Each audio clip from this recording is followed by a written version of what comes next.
Sir Congress అంటే AP Congress సంబంధించిన senior నేతలందరూ కూడా వైసీపీలోకి వెళ్తున్నారు. శైలజనాథ్ గానివ్వండి, ఉండవల్లి కూడా మన వైసీపీలోకి వెళ్తున్నారని చెప్పేసి వార్తలైతే వస్తున్నాయి. ఇలా సీనియర్ నేతలందరూ కూడా వైసీపీలోకి వెళ్ళడానికి గల కారణం ఏంటి సార్ అసలు? అంటే దీని వెనకాల ఏమన్నా పొలిటికల్ స్ట్రాటజీ ఉందా? అంటే జగన్ చెల్లిపైన ఏమన్నా టార్గెట్ చేశారా? జగన్ చెల్లిపోయిన ఏం టార్గెట్ ఏం లేదు. హ్మ్. మొత్తం టోటల్‌గా వైసీపీ, కాంగ్రెస్ 2 ఒకటవుతాయేమో. ఓకే. 2 ఒకటవ్వచ్చు. అంటే షర్మిల గారి నాయకత్వం కరెక్ట్‌గా కాంగ్రెస్‌లో లేదు. హ్మ్. షర్మిల గారు వచ్చిన తర్వాత కాంగ్రెస్‌కి సీనియర్ నాయకులు వెళ్ళిపోవడానికి కారణం ఏంటంటే, షర్మిల గారు ఏదో వచ్చి మొత్తం పార్టీని ఏదో మొత్తం టోటల్ పునర్వైభవం తీసుకొస్తారు. ఒక 2, 3 సీట్లైనా గెలుస్తారు. ఒక ఎంపీ సీటైనా గెలుస్తారు. ఆమెకున్న ప్రాధాన్యం రాజశేఖర రెడ్డి గారి బిడ్డగా ఏవైనా చేయగలుగుతారు. కాంగ్రెస్ పార్టీని మొత్తం టోటల్‌గా లేపగలుగుతారు అనుకున్నారు. అక్కడ ఆమెను చూసి గాని ఒక్కరు కూడా రాలేదు. హ్మ్. ఆమెను చూసి ఒక నాయకుడు రాలేదు. ఆమెను చూసి ఒకళ్ళు రాలేదు. ఇక్కడ మొత్తం టోటల్‌గా కూటమి ప్రభుత్వం బాగా బలమైపోయింది. హ్మ్. మనకు ఓట్ల శాతం మనకి ఇప్పుడు ఢిల్లీలో వచ్చిన 6% కూడా ఇక్కడ రాలే. అంటే ఇక్కడ షర్మిల గారి స్టామినా పనికి రావట్లేదు. హ్మ్. రాజశేఖర్ రెడ్డి లాంటి నాయకత్వం రావాలి. జగన్మోహన్ రెడ్డి గారు ఎప్పటికైనా ఒకవేళ బీజేపీ వీలుంటే కలిసి ఉంటే జగన్మోహన్ రెడ్డి గారు కాంగ్రెస్ పార్టీ ఒకటవుతారేమో. సార్ జగన్ ఒక ప్రెస్ మీట్ లో జగన్ 2.0 అంటే ఏంటో చూపిస్తాననేసి అన్నారు. అంటే ఏంటి సార్ కొత్తగా ఏమైనా స్ట్రాటజీ ఏమైనా ప్లాన్ చేస్తున్నారా? స్ట్రాటజీ ఏముండదు. హ్మ్. 2029 గవర్నమెంట్ నాది. హ్మ్. మీరు ఫెయిల్ అవుతున్నారు అని చెప్పడం కోసం అది ఇంకా అంతకన్నా ఇంకేముండదు. ఆయన స్ట్రాటజీ అంటే పాత వాళ్ళంతా వెళ్ళిపోతున్న వాళ్ళ కోసం నేను బాధపడను. హ్మ్. క్యారెక్టర్ రేస్ ఉండాలి. హ్మ్. మీకు క్యారెక్టర్ లేదు ఇండైరెక్ట్‌గా. ఇంక్లూడింగ్ విజయసాయి రెడ్డి గారని చెప్పారు. హ్మ్. మీకు క్యారెక్టర్ లేదు. హ్మ్. నేను పేదవాడిని రాజ్యసభ చేశా. లేనివాడిని ఎంపీ చేశా. అసలు క్యారెక్టర్స్ లేనివాడిని ఎంపీ చేశా. ఎమ్మెల్యేలు చేశా.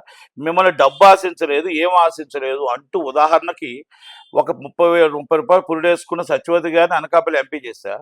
వంగా గీత గారిని అసలు ఆమె రాజకీయాల నుంచే మొత్తం టోటల్‌గా అయిపోయింది అనుకున్న వంగా గీత గారిని తీసుకొచ్చి ఎంపీ చేశా. ఇమ్మీడియేట్‌లీ అప్పటికప్పుడే. అలాగే నందిగామ సురేష్ గారిని చేశా. ఎంతో మందిని గురుమూర్తి గారిని తీసుకొచ్చి డాక్టర్ గారిని తీసుకొచ్చి ఎంపీ చేశా. అలాగే వరప్రసాద్ గారిని చూసి ఎంపీ చేశా. అలా మొత్తం టోటల్‌గా పిల్లి సుభాష్ చంద్రబోస్ గారిని రాజ్యసభ చేశా.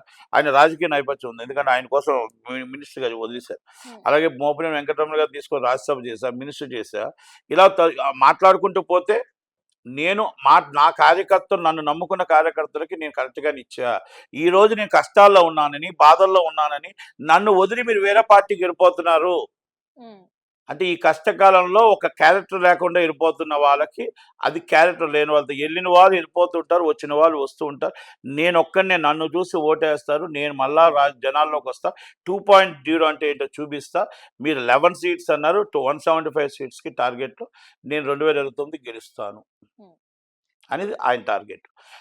ఆయన గెలటానికి జనాలకి ఆయన వెళ్ళిపోతున్న వాళ్ళని ఆపమని అడగట్లే.